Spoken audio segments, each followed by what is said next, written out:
I recognize you too. Before you handcuff me, you should check my law license. Judge Marcus Holloway the following morning speaking bluntly in open court face-to-face with Officers Brennan and Reynolds. The courtroom thickened with silence. Every gaze turned to the bench, the clacking of the stenographer's keys ticking like a countdown clock. The night before, he had been cuffed like a criminal simply for standing at a gas station in a hoodie. Today, the very men who had humiliated him now stood beneath his judgment. Arrogance collided with justice, and the entire room had to decide which side it stood on. Marcus Holloway, 45 years old, a judge who had once believed the law was a shield to protect all people. After a night of humiliation, he was calmer, sharper, a man who now understood the true price of dignity.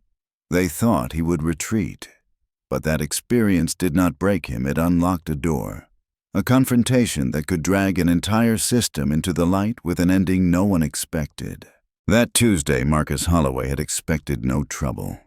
He had spent the whole day at Jefferson Hospital sitting at the bedside of his mother, who was recovering from heart surgery. Not until the doctor confirmed she was out of danger did Marcus leave his heart finally at ease. Unlike his usual polished appearance in a pressed suit that day, Marcus wore jean sneakers and a navy blue hoodie. The casual clothes felt unusual for him, but necessary for long, weary hours in a hospital chair. On the way home, his BMW signaled it was out of gas, so Marcus pulled into the SoCo station along Roosevelt Boulevard in the mostly white suburb of Abington. He had vaguely heard about a string of convenience store robberies in the area, but paid little attention as he slid his card into pump number 3. Fluorescent lights cast a pale glow over the empty lot. His shadow stretched long across the concrete. His thoughts were still circling around the image of his frail mother lying in that hospital bed. Then he saw it, a patrol car circling the gas station, slow, predatory like a shark scenting blood. Inside were 2 officers, Thomas Brennan and Kyle Reynolds, partners for 3 years. Both were star players of the department, famous for their aggressive style and the highest arrest numbers in the county. Praised by superiors, despised by much of the community. Dozens of complaints had been filed against them in just 1 year, all of which disappeared after internal review. Brennan nudged his partner, eyes locked on Marcus. "Look, matches the description from last week's Wawa robbery." Reynolds squinted. Black male, medium build, hoodie up. Could be him. That vague description could have fit thousands of men in Philadelphia, but for these 2 officers, it was enough. They swung the car in, blocking Marcus's rear bumper. From the corner of his eye, Marcus saw them approaching, hands resting on their gun holsters. His heart sank. Years on the bench, he had read countless reports, heard endless testimonies. Now he was living one. Marcus inhaled deeply, steadying himself. "Good evening, officers," he said evenly, replacing the gas nozzle and twisting the cap shut. "Is there a problem?" Brennan stepped forward, body language forceful. "There have been suspicious reports in this area. What are you doing here?" A ridiculous question as he stood next to the gas pump. But Marcus knew the tactic. He replied slowly, "I just came from the hospital. My mother had surgery. I stopped to refuel before heading home." "Let's see some ID." Brennan cut off the explanation, voice stiff.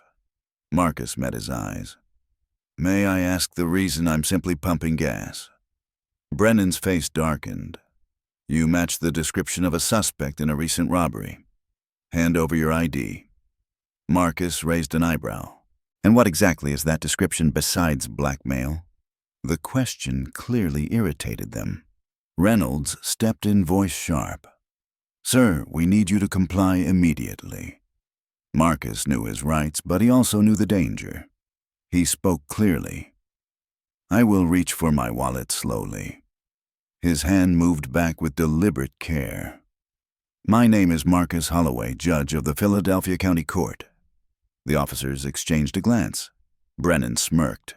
"Oh yeah, then I'm the chief of police." Before Marcus could take out his wallet, Brennan seized his arm and slammed it against the car. His cheek pressed into the cold metal. "What are you doing? That's completely unnecessary." Brennan twisted his arm behind his back, the cuffs snapping shut. Reynolds gripped his gun and shouted, "Stop resisting! I am not resisting. Marcus gritted out. "You've made a mistake. My judicial ID is right in my wallet." "Yeah, we'll check that later down at the station," Reynolds sneered, already reaching into Marcus's pocket without permission. At the next pump, a young white woman raised her phone recording. "Is this really necessary? He's just pumping gas." "Step back, this is police business," Reynolds barked without even glancing at her. The night manager, Mr. Patel, a middle-aged South Asian man, hurried over in panic. "Officers, I know this man. He's a regular customer. He's a judge. Get back, you're interfering with police work." Brennan snapped, dragging Marcus, still cuffed, toward the squad car. In that instant, Marcus locked eyes with Patel, a look of helplessness, fury, and sorrow all at once, and the cold cuffs sealed the fate of his night. Marcus managed to gasp to Patel, "Please call Diane Chin at the courthouse. Tell her what's happening." Patel nodded frantically, backing away as the officers opened the rear door. Marcus felt the searing humiliation of being shoved down, forced into the back seat like a petty criminal. Through the glass, he saw more and more people stopping, raising their phones to record. His voice was low, but restrained. "This is a serious mistake." Reynolds glanced back, chin lifted. "Everyone says that." The car pulled away from the station, leaving behind the shrinking image of his BMW, along with his dignity and constitutional rights.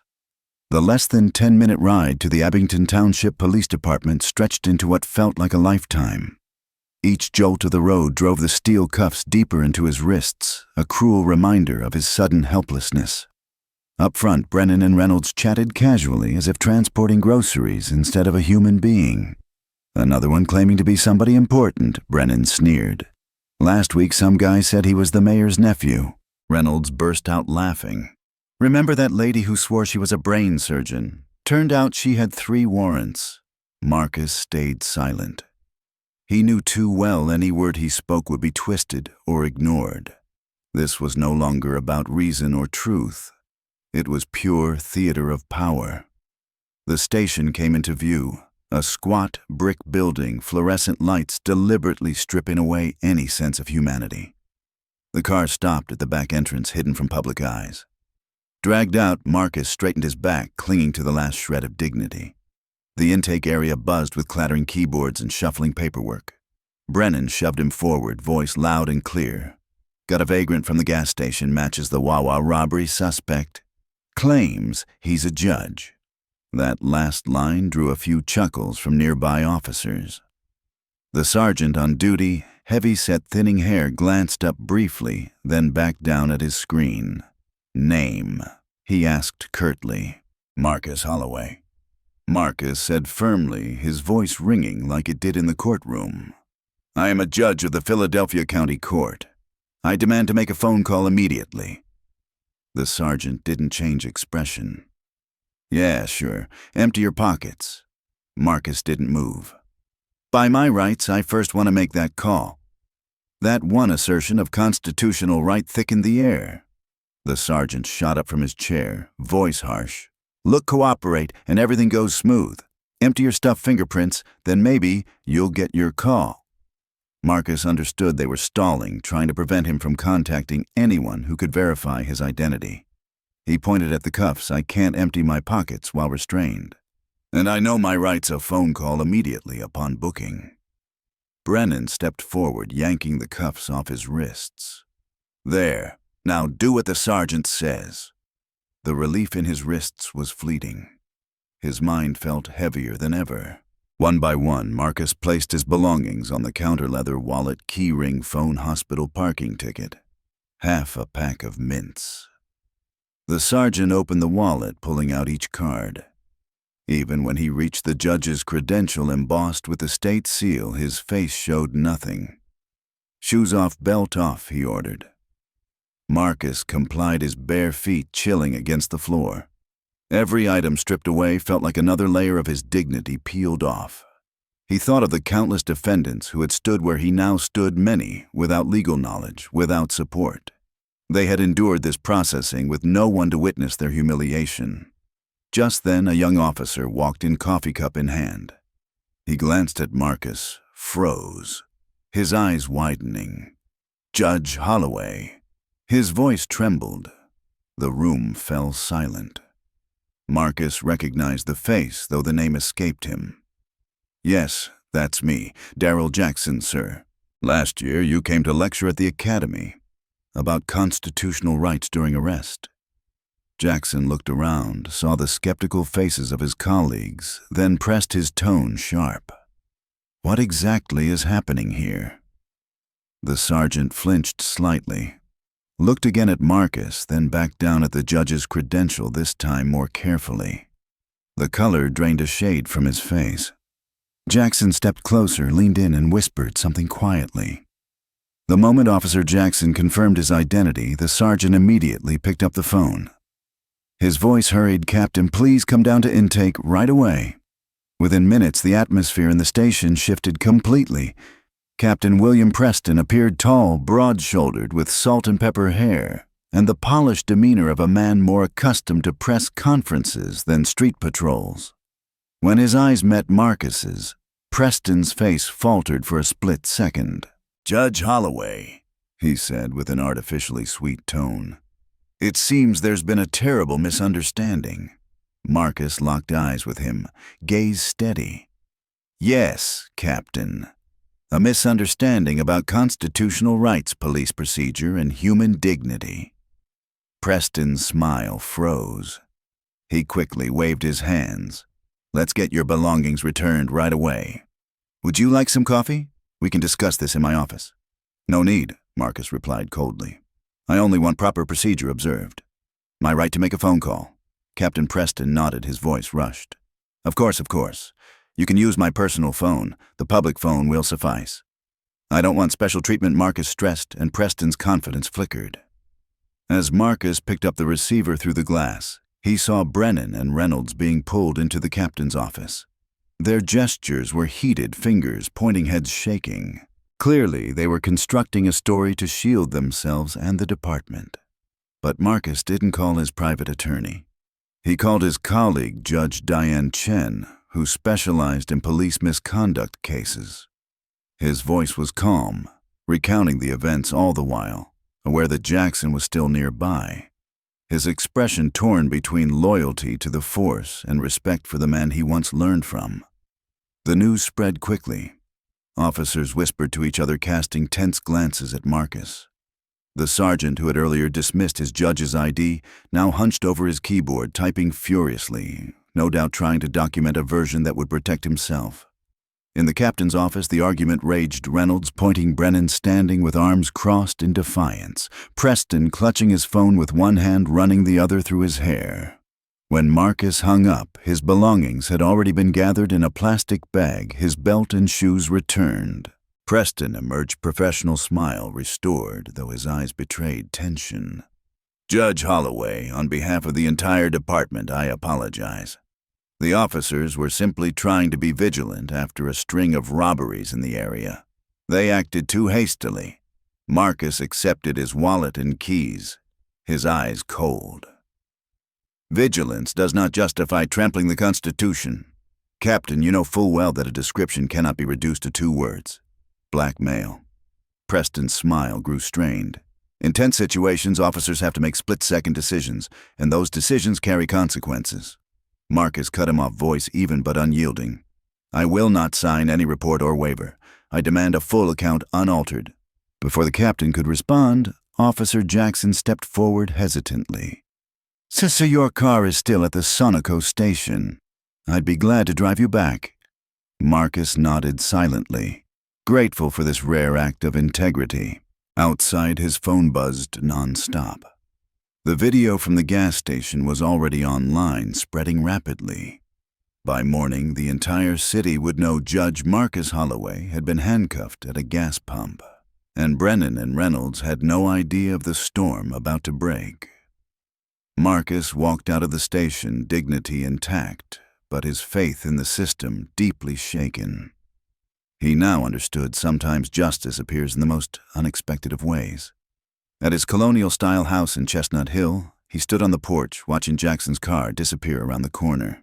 The irony was bitter. He had just been escorted home by the very department that had violated his rights only hours before. The neighborhood was quiet, the porch light casting a glow across the sidewalk.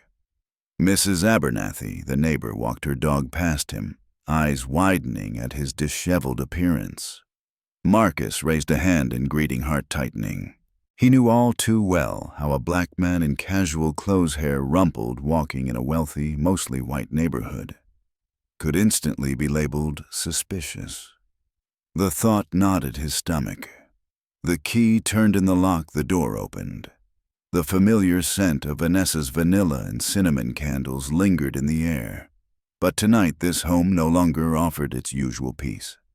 Dad Jamal's voice broke his thoughts.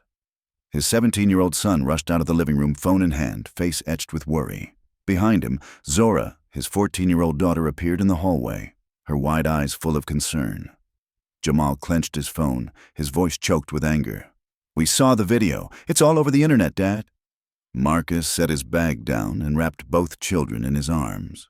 He held them tighter than usual, as if to shield them from a world whose injustice had just bared its teeth. From the kitchen, Vanessa stepped out, her face both that of a sharp lawyer and a wife struggling to contain her fear. "Are you hurt?" she asked, scanning him quickly, her voice tight. "Not physically," Marcus answered honestly. The family gathered in the living room. On the TV screen, a local news ticker scrolled silently. Philadelphia judge arrested at gas station. The shaky, grainy video was unmistakable, him in handcuffs. His children sat close against him, as if proximity itself could erase that painful image. Vanessa slipped instantly into her lawyer's role. "Tomorrow morning. I can file for an emergency order. By noon, the civil suit will be ready. I'll call Michael from the ACLU. Marcus shook his head slowly. "Not yet." Marcus, Vanessa's voice rose. "They assaulted a sitting judge. This is clearly racial discrimination. We have to act while public outrage is burning." Marcus looked over at his children, saw the fear and anger mingled in their eyes. He sighed softly. This was the very reality he had tried to shield them from, but also prepared them to face. "Do you remember the talk we had when you first started learning to drive?" he asked Jamal. "Yes," Jamal replied evenly. "Always keep my hands visible. No sudden movements. Always yes, sir, no, sir. Ask permission before reaching for anything. And memorize the badge number," Zora added quietly. Marcus's chest tightened. What kind of country forced parents to teach their children these things? He whispered, "Tonight I did exactly that. I was polite, stated my name clearly, moved slowly, and it still didn't matter." Zora leaned her head against his shoulder, murmuring, "Because they didn't see you as a judge. They only saw a black man." Marcus nodded, his eyes darkening, and for them that was enough to justify suspicion. His phone buzzed again. This time it was Chief Judge Harriman. Marcus stepped into his office, voice steady. "I just saw the news." "Unacceptable," Harriman said bluntly. "I've already spoken to the police commissioner and the mayor. There will be a full investigation." "Thank you, Richard. I appreciate the support. Take a few days off. I'll reassign your docket." "No, I'll be on the bench tomorrow. More than ever, I need to be there." Ending the call, Marcus opened his laptop. The video had reached hundreds of thousands of views. Comments poured in outrage side by side with racially charged justifications. National news outlets had picked it up, legal analysts debating the implications of a judge being stopped and cuffed for matching a description. His inbox overflowed with interview requests and messages of support. The phone rang again. It was his mother calling from the hospital. "Marcus, my son, are you all right?" Her voice was weak but resolute. "I'm fine, Mom. Don't worry, just focus on getting better." "Don't tell me not to worry. Before you were born, I marched for civil rights." "Some things never change, do they, no?" Mom, Marcus whispered. "Some things never change." When the call ended, he sat alone in the darkened room. On the wall hung his judge's oath, now both more sacred and more hollow than ever. He pulled down law books, flipping through pages on judicial standards, precedents on recusal.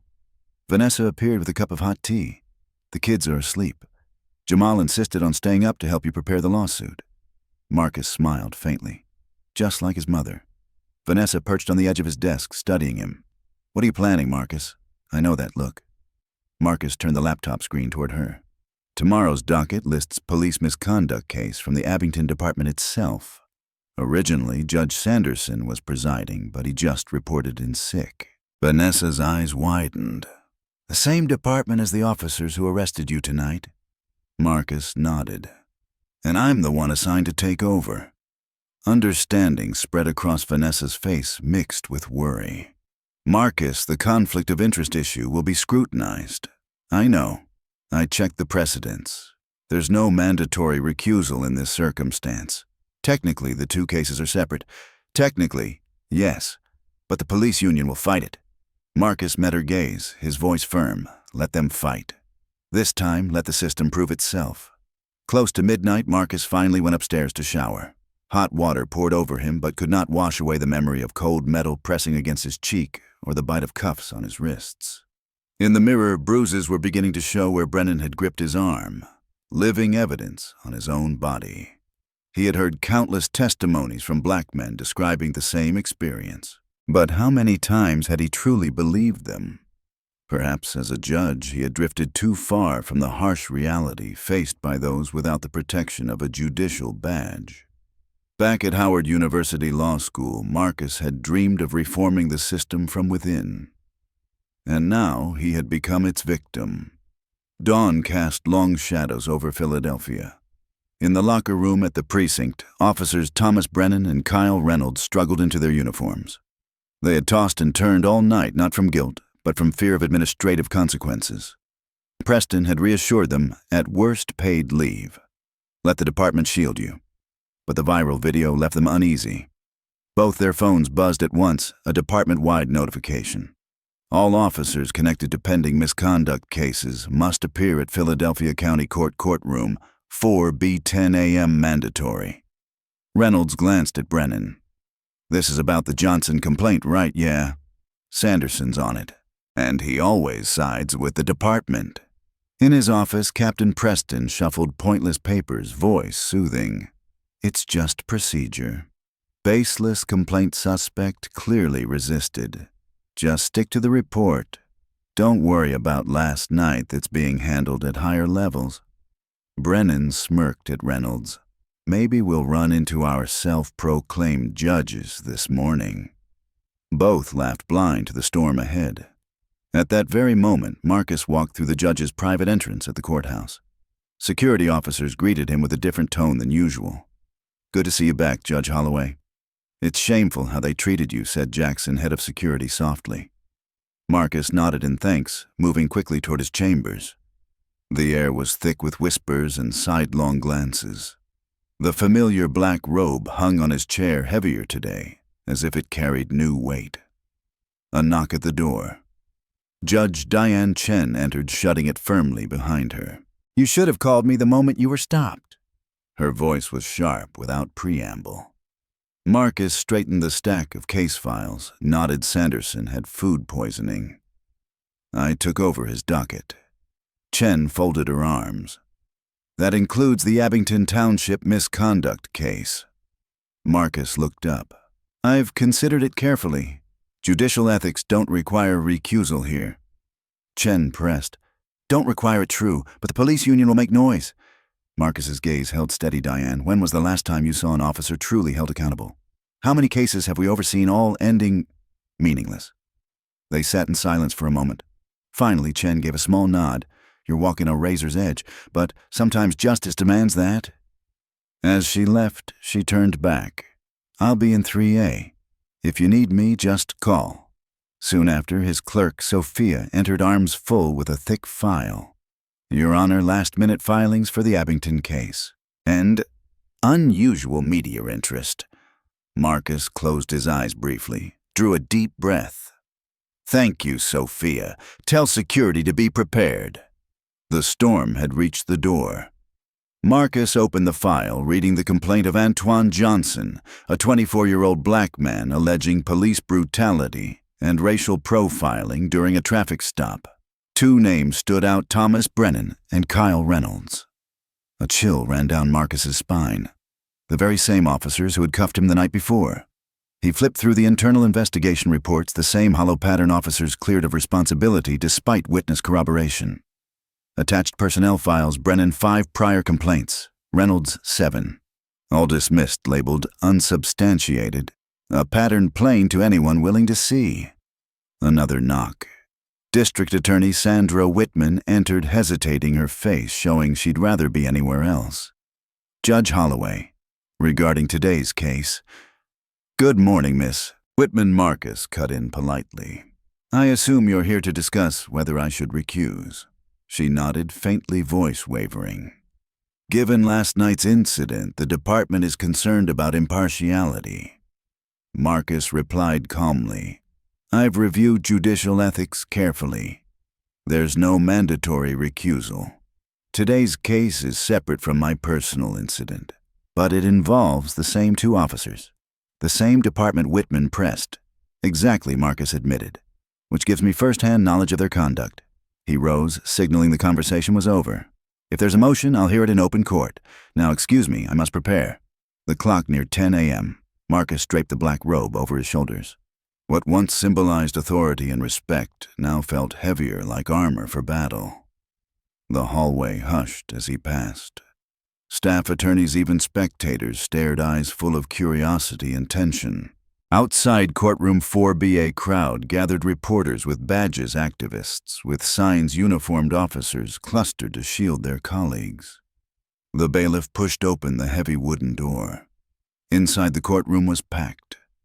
Antoine Johnson sat with his public defender. Across the aisle, Brennan and Reynolds whispered with the police union attorney. Their backs faced the door. They had no idea who today's judge would be. All rise, the bailiff's voice rang. Philadelphia County Court is now in session. Presiding Judge Marcus Holloway. Marcus stepped to the bench, his gaze sweeping across the room. In that instant, Brennan froze, mouth agape. Reynolds turned pale, staring wide-eyed at his attorney. The union lawyer went rigid, realizing the name before him was the face from the viral video. Marcus sat arranging his files with calm hands, though the air was electric. You may be seated. The room fell silent. He looked directly at the two officers, the same men who had shoved his face against a car just 14 hours earlier. Good morning. Today the court will hear the case of Johnson versus Abington Township Police Department, alleging abuse of authority and excessive force. He paused, letting the extraordinary truth settle over every corner of the room. Before we proceed, I must disclose I had personal contact with Officers Brennan and Reynolds last night. Some of you may have seen this reported in the news. A wave of murmurs rippled through the room. The union attorney leapt up. Your Honor, with that admission, we formally move for your immediate recusal. Marcus nodded slightly. Prepared, your motion is noted. We will hear arguments on it now. He turned toward Antoine Johnson, the young man staring at him in astonishment. Mr. Johnson, are you prepared to proceed? Yes, Your Honor, Johnson replied, still stunned. Marcus turned to the entire courtroom. Remember, justice must not only be done, it must be seen to be fair. The question before us, can I preside impartially in this case? I believe I can. But I will hear the arguments against it. He gestured to the union attorney. A silver-haired man in a tailored suit stepped to the podium with his usual confidence, though today's circumstances had clearly unsettled him. Your Honor. His voice boomed into the hushed room after last night's personal incident. There's a clear potential for bias in these proceedings. As Maxwell Gordon spoke forcefully, Marcus glanced briefly at Brennan and Reynolds. They were no longer the swaggering men from the gas station. In their eyes, he saw the same expression he had witnessed in countless defendants at the bench, the shock of realizing that actions have consequences, and that justice sometimes arrives in the most unexpected of ways. Maxwell Gordon, the union lawyer, stood tall at the podium, his voice filling the courtroom. Judicial Rule 3 requires a judge to recuse if their impartiality might reasonably be questioned. Your Honor, even the appearance of bias is sufficient grounds to remove you from this case. Moreover, you possess personal knowledge directly connected to the matter, creating a conflict that cannot be overcome. When Gordon finished, Marcus turned to the defense table. Gabriella Rivera, in a simple suit carrying a worn briefcase, rose. Her modest appearance stood in stark contrast to Gordon's polished style. Your Honor, we oppose the motion to recuse. Your personal incident with these officers is wholly separate from Mr. Johnson's complaint. If anything, it provides valuable context for their conduct. The judiciary does not require judges to withdraw simply because they possess relevant knowledge. By that logic, no one would ever be qualified to sit on a case. Marcus nodded slightly in thanks. Then he turned to the prosecution. Miss Whitman, what is the state's position? Sandra Whitman stood, her voice faltering. Your Honor, the prosecution takes no position. We leave the matter to your discretion. Marcus knew this too well, the DA's office, avoiding a confrontation with police. He paused briefly, though his decision had been settled long before, after a night of careful study. The motion to recuse is denied, Marcus declared firmly. Gordon shot up, nearly roaring, Your Honor, this is unprecedented. You had a direct altercation with my clients just last night. Marcus raised his hand to cut him off. Mr. Gordon, let me be clear. Blind justice refers to impartiality, not ignorance. My experience does not rob me of objectivity. It gives me a real-world lens into police conduct, which is directly relevant here. He leaned forward slightly, his voice dropping low, sharp as a blade. By your logic, a judge who has witnessed medical malpractice could never preside over a malpractice case, or a judge who has endured discrimination could never hear a discrimination suit. Our oath requires us to dispense justice without favoritism, but it does not demand blindness to reality. The courtroom fell utterly silent. No one dared move. I am fully capable of separating my personal experience from the facts of this case. Your objection is noted. We will proceed. He turned to Rivera. You may call your first witness. Plaintiff calls Antoine Johnson. Johnson, a young man in a shirt and tie, stepped nervously to the stand. He cast a quick glance at Marcus, then stared hard at the two officers who had once arrested him. Mr. Johnson Rivera began. Please describe your encounter with Officers Brennan and Reynolds on March 14th. Johnson swallowed. I was driving home from the night shift at the hospital. I'm a nurse's aide. Around 11:30, a police car started following me. I wasn't speeding. They tailed me for 5 blocks before turning on their lights. Said my tail light was out. Marcus made a note. A vague pretext painfully familiar. I asked why I was being stopped, and Brennan told me not to make things difficult. They ordered me out of the car, claimed they smelled marijuana. Johnson shook his head. I don't use drugs. I told them they could search the car, but I asked them to explain the stop. What happened next? Rivera asked. Reynolds grabbed my arm and yanked me out. They slammed me onto the hood, cuffed me. Brennan kept saying I was resisting, but I wasn't. They searched the car, found nothing. Still arrested me for resisting arrest. After Johnson's testimony, Rivera called the witness who had filmed part of the incident. The screen showed video Johnson calm, standing still as he was cuffed, completely contradicting the report labeling him aggressive, non-compliant. Next, 2 other black men testified. Each told nearly identical stories: vague traffic stops, immediate escalation, excessive force, then false charges. All ultimately dismissed. Throughout the testimonies, Marcus noted Brennan and Reynolds growing increasingly uneasy. They whispered frantically to their lawyer, anxiety etched across their faces. And when Rivera presented the official body cam footage, the gulf between the reports and reality became undeniable. Johnson was fully cooperative. The aggression came from the officers. The footage cut off abruptly the moment Johnson was cuffed. Rivera emphasized how convenient that the very moment of alleged aggression is when the camera malfunctioned, a pattern all too familiar in law enforcement. Gordon rose repeatedly to object, each attempt weaker than the last. The case in his hands was crumbling piece by piece. From the bench, Marcus maintained perfect neutrality, sustaining objections when warranted, overruling when not. No one could accuse him of letting personal feelings interfere. Yet, to every observer, the parallels between Johnson and the judge himself were impossible to miss. Just before the lunch recess, a figure appeared quietly in the back row, Raj Patel, the gas station manager. He sat silently until the break, then approached Rivera, showing her something on his phone. When court reconvened, Rivera smiled knowingly. Your Honor, we have a new witness with crucial evidence. Marcus raised an eyebrow. Proceed, counsel. Plaintiff calls Raj Patel to the stand. Patel stepped forward, his voice unsteady as he took the oath. Rivera confirmed that he was the manager of the Sonoco station, the same place where Marcus had once been arrested. Mr. Patel, do officers Brennan and Reynolds frequent your station? Yes, almost every night shift. Have you witnessed how they treat customers many times?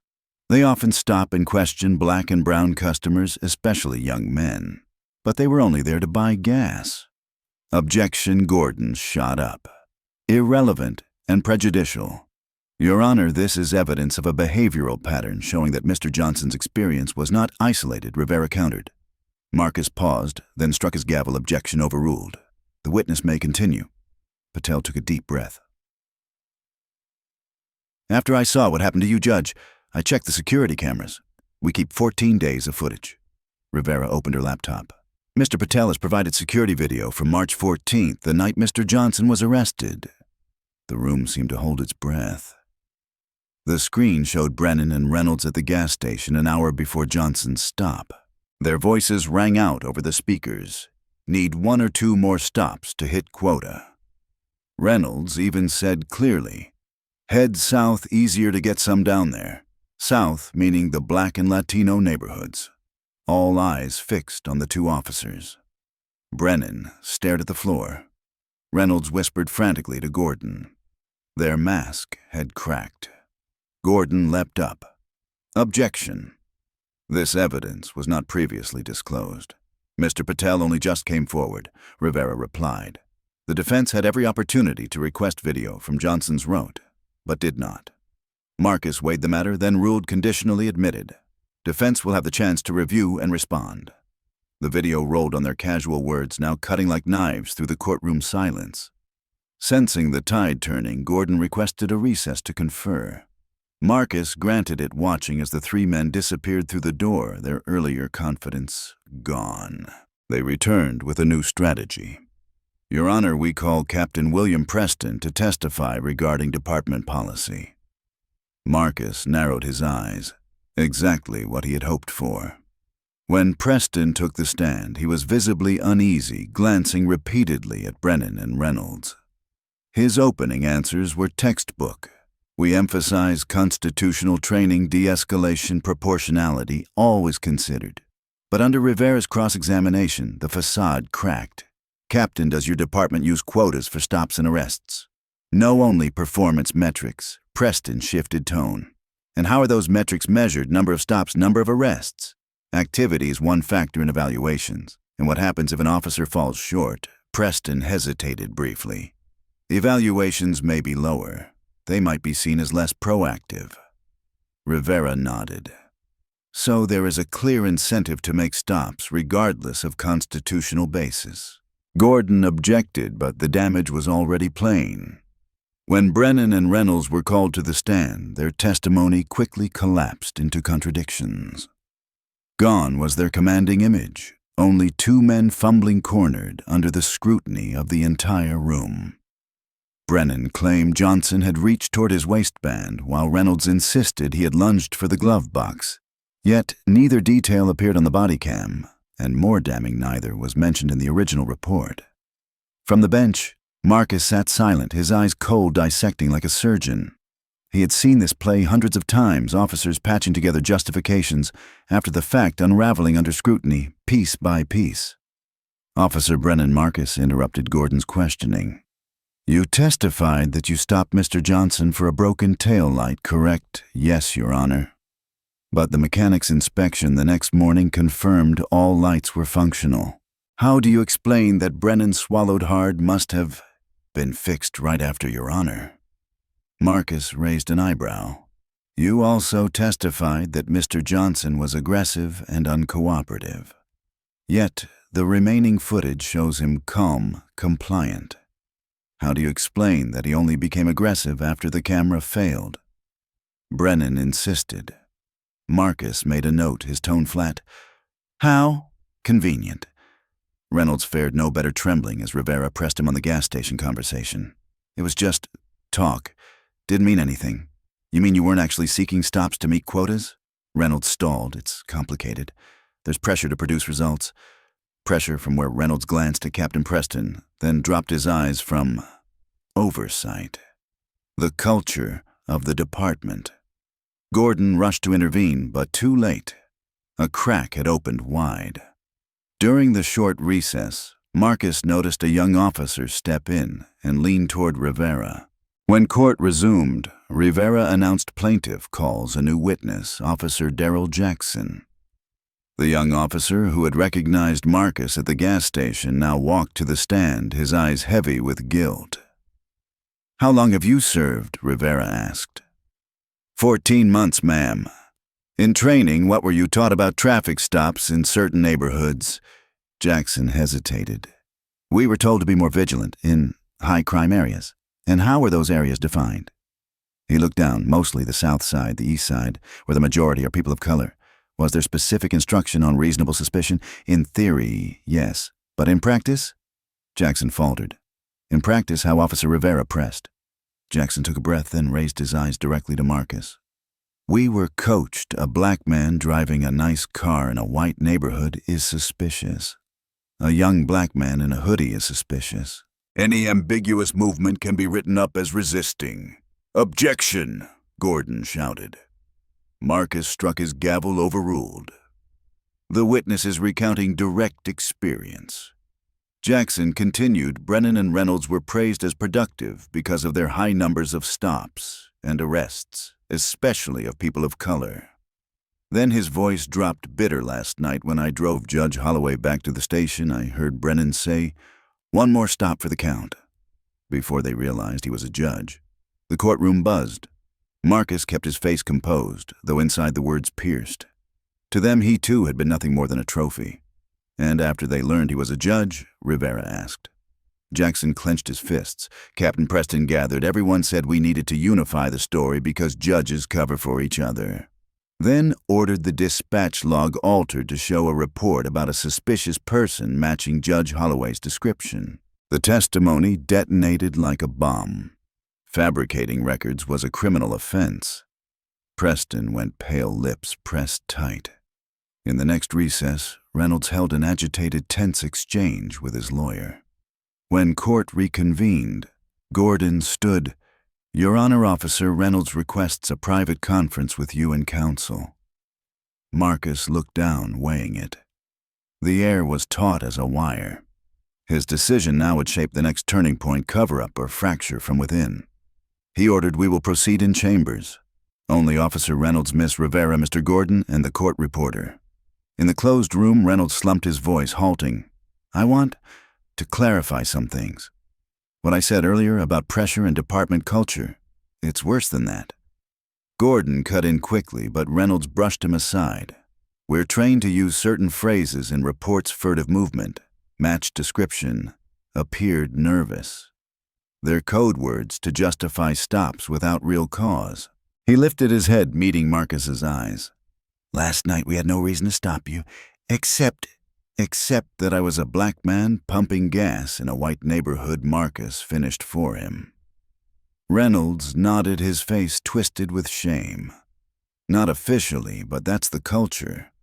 Those who are proactive in those areas get rewarded. The confession pointed not only to himself and Brennan, but to the entire command structure. When they returned to the courtroom, news of Reynolds' cooperation had already spread. Brennan glared. Captain Preston's face flushed purple. The prosecution immediately moved for a continuance to reassess strategy. The gallery murmured. Many present had lived through baseless stops, but never before had officers been dragged into the light like this. When the session resumed, the atmosphere had completely shifted. The prosecutor declared, in light of new evidence, we are broadening the investigation to include departmental policies and possible criminal charges for falsifying records.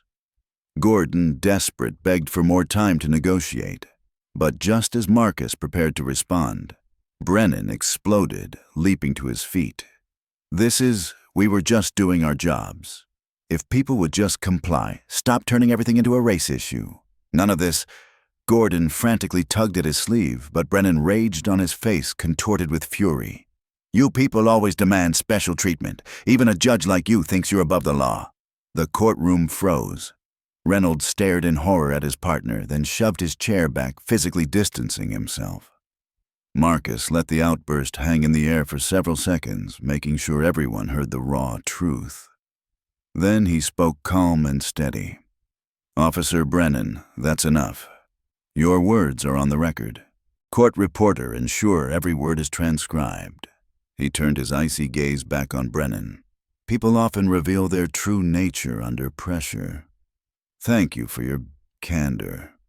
With that eruption, the police defense crumbled entirely. Yet the impact went further. The hearing, once about a single complaint, had now exposed the rot of an entire system. All because two officers chose the wrong black man to target. That afternoon, the hearing turned into an autopsy of the entire police department. Marcus allowed the scope to expand, despite Gordon shouting, "Your Honor, this is a specific complaint, not an indictment of the whole department." Marcus looked straight at him, voice sharp.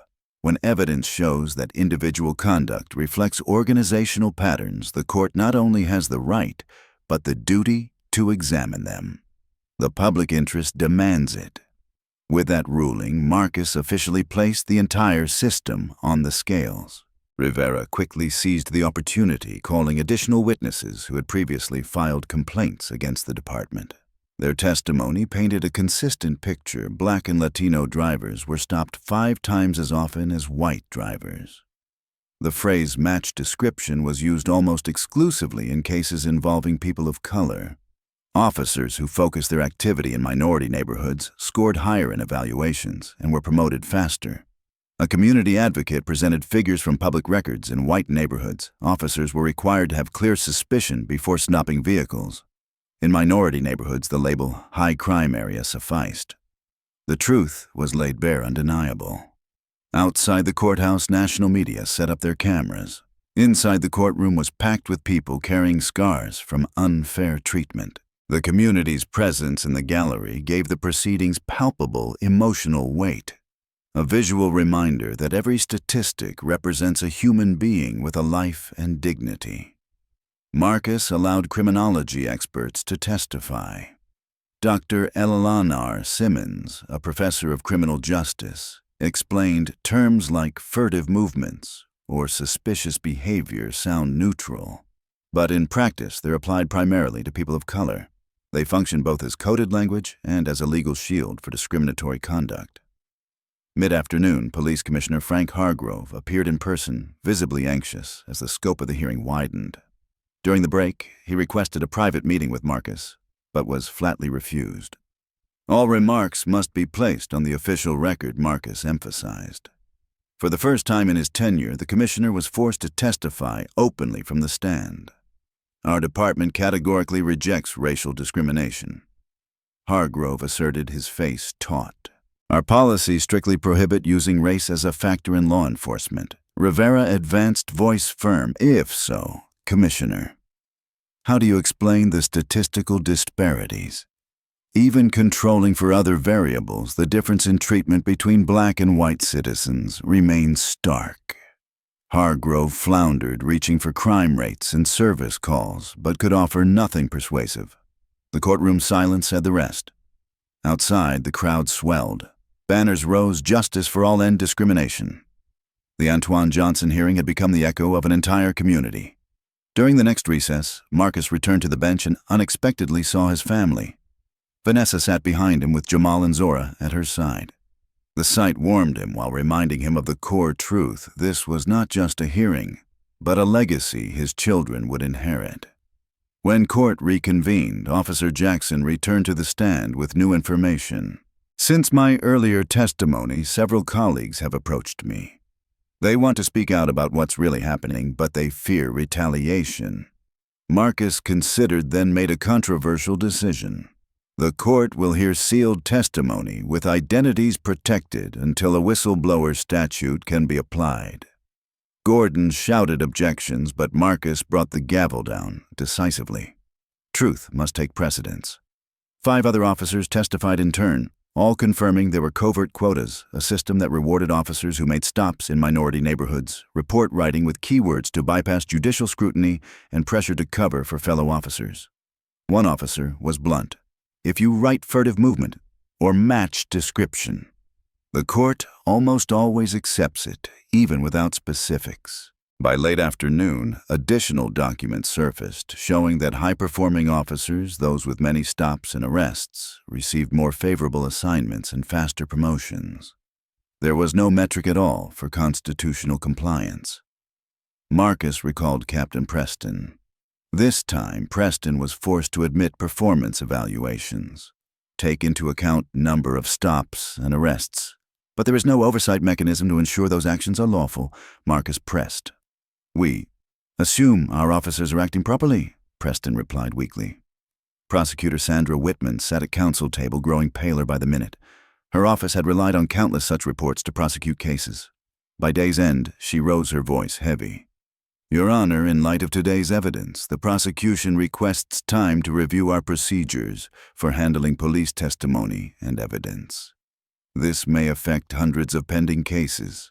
It was a rare retreat from a prosecutor and the very victory Marcus had hoped for, pulling the matter far beyond a single individual and turning it into a clarion call for reform. But Gordon, like a drowning man clutching at straw, sprang up, voice strained. Your Honor, my clients are willing to acknowledge errors in the Johnson case. Marcus slowly looked around the courtroom before announcing the end of the day's session. What we have heard today goes far beyond the actions of a few individuals. This is evidence of systemic problems that impact the constitutional rights of all citizens. Tomorrow, the court will hear closing arguments and consider remedies, not only for Mr. Johnson, but for the broader concerns raised here. As people filtered out, Marcus spotted Antoine Johnson speaking with his family. The young man who only wanted his name cleared now found himself at the center of a case that might mark a turning point in police reform. His face showed the weight of responsibility lit with a new hope. Across the room, Brennan and Reynolds left the courthouse by separate exits. Reynolds looked subdued, as if unburdened by finally telling the truth. Brennan stalked off, scowling, slipping past reporters without a glance. Marcus remained alone for a moment, eyes on his notes. A larger question beat in his mind. Could a single hearing truly change a system rooted for decades? Or would institutional inertia grind this effort down as so many before? He knew the answer wouldn't come solely from his ruling, but from community pressure, from the voices outside those walls. When he stepped out, the courthouse steps were packed with reporters and demonstrators. Banners reached high justice for Judge Holloway reform, Abington PD equal protection under law. What had been a personal ordeal had become the symbol of a movement. The next morning, Marcus entered through the judge's entrance, avoiding cameras, but he understood he himself had become a fulcrum for a larger fight. In chambers, he faced an unprecedented decision to conclude the case properly. He would have to recount his own experience. Yet judicial ethics forbade a judge from both testifying and presiding. After conferring with the chief judge, a solution was reached. Judge Diane Chen would temporarily preside, while Marcus removed the robe and took the stand as a witness. All rise. The Court of Philadelphia County is now in session, the Honorable Judge Diane Chen presiding. Chen briefly explained the special arrangement, then nodded for Marcus to step to the witness stand.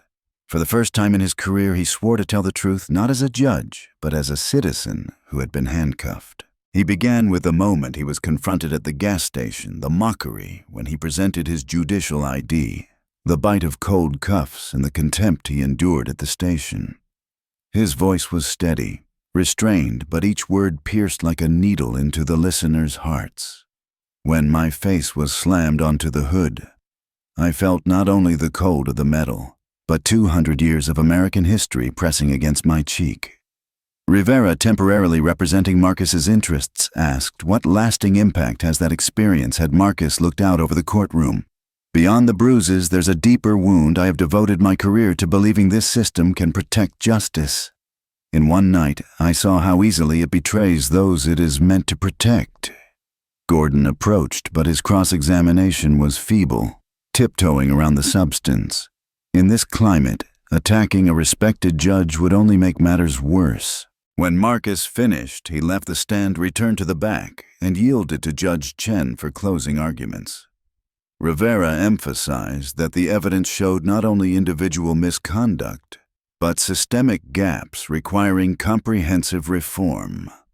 Gordon clung to the line that these were merely isolated errors. Then came the unprecedented moment Marcus returned, donned the black robe, and stepped back to the bench. He looked directly at a community holding its breath and said, "The court recognizes the extraordinary nature of these proceedings. My role as both witness and judge raises serious questions about judicial propriety. But exceptional circumstances require exceptional solutions, and justice now more than ever must be done in the light."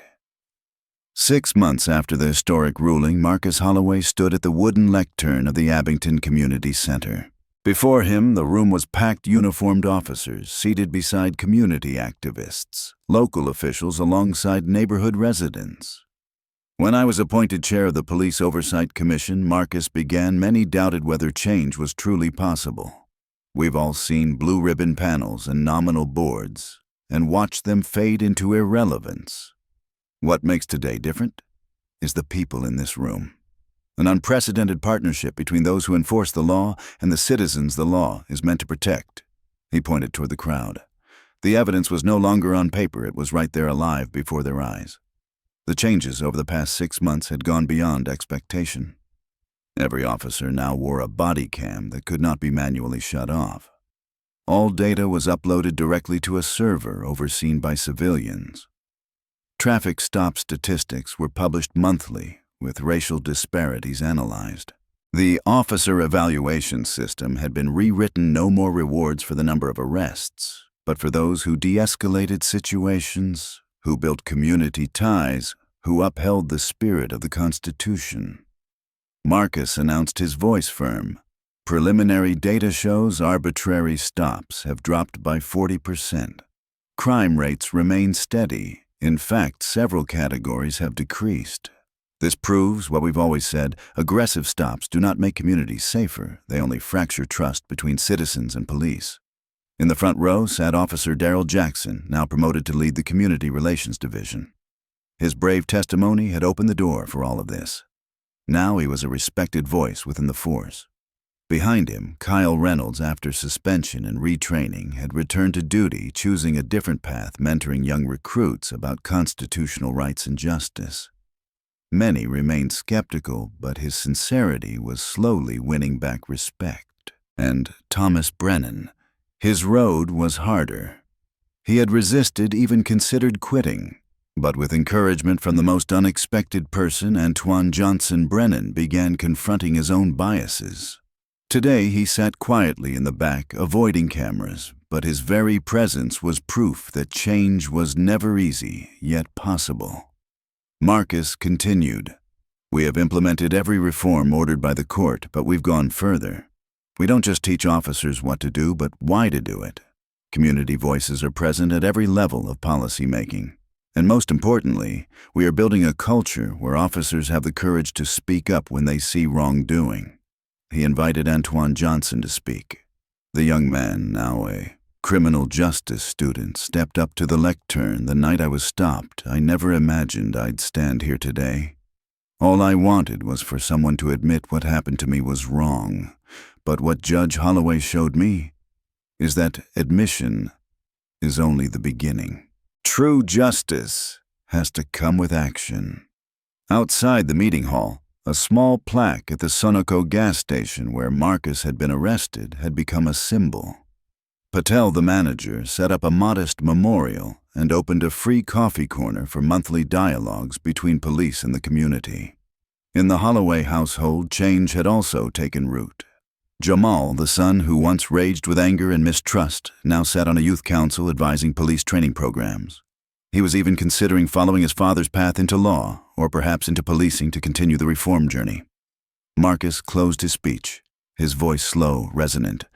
"The greatest change is not in statistics or policies.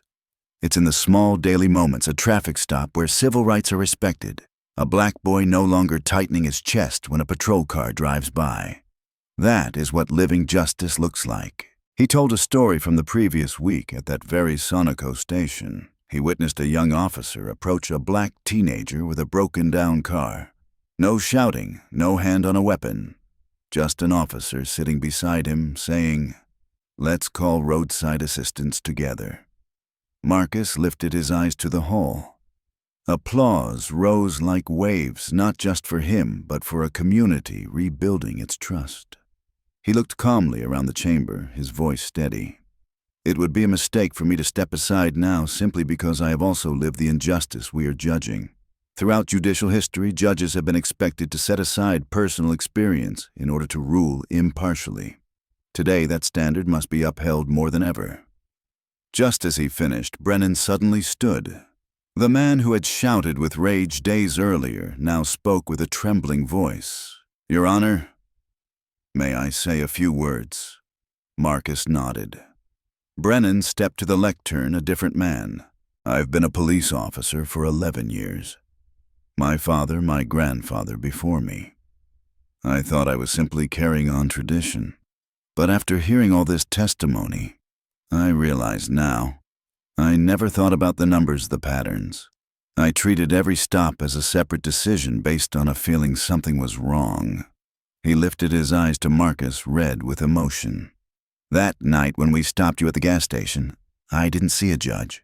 I saw a threat, because that's how we were trained to see. I take responsibility, but it wasn't just my fault or Reynolds's. It was a system that rewarded that way of thinking." The courtroom fell silent. The confession wasn't total transformation, but it was the first crack in the wall of denial. Marcus gave a small nod, not judgment, only acknowledgement. After a short recess, he returned to the bench preparing for the hardest decision of his career. This court finds officers Brennan and Reynolds violated the constitutional rights of Mr. Antoine Johnson through racially biased conduct and excessive force. And the evidence has shown this was not an isolated case, but part of a systemic pattern. The air grew dense. Marcus continued.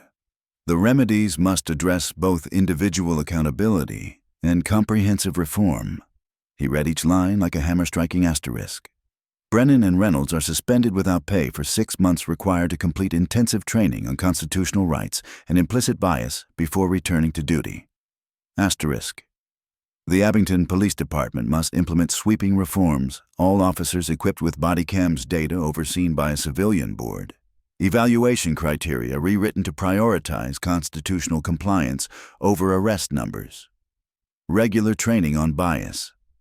Asterisk, a civilian oversight council must be established with representatives from the most affected communities. Asterisk Meister. Antoine Johnson is awarded damages for unlawful detention and violation of civil rights. Asterisk. All arrests over the past 3 years relying on vague phrases such as matched description or furtive movements must be reviewed." The courtroom erupted in mixed reactions. Community members exchanged hopeful glances. Department officials sat tense-faced. Johnson broke down in tears after months of proclaiming his innocence. Reynolds bowed his head relieved. Brennan sat stunned, facing real consequences for the first time. Marcus closed with a voice that resonated across the chamber. Justice cannot exist without accountability. But true reform does not stop at punishment. It requires changes in policy, in conduct, and in mindset. That change begins today. Whether it succeeds depends on the persistence of all of us long after this trial ends. The gavel struck. Thud. The hearing was closed. But its echoes were only beginning from a chance encounter at a gas station, now a wave demanding reimagination of policing itself. Marcus gathered his papers, looked up, and met Antoine Johnson's eyes. In that fleeting moment, 2 men once humiliated now shared something larger, a rare chance to turn pain into the beginning of real justice. Marcus recounted, "I witnessed what should have been an ordinary scene. An officer approached, introduced himself, explained the reason for contact, and asked if the young man needed help. No demand for papers, no barked commands. A simple moment, what should always be normal in an ideal world. But in that ordinary moment, I saw something extraordinary. A sign of change. He admitted the road ahead was still fraught. Some officers clung to old ways.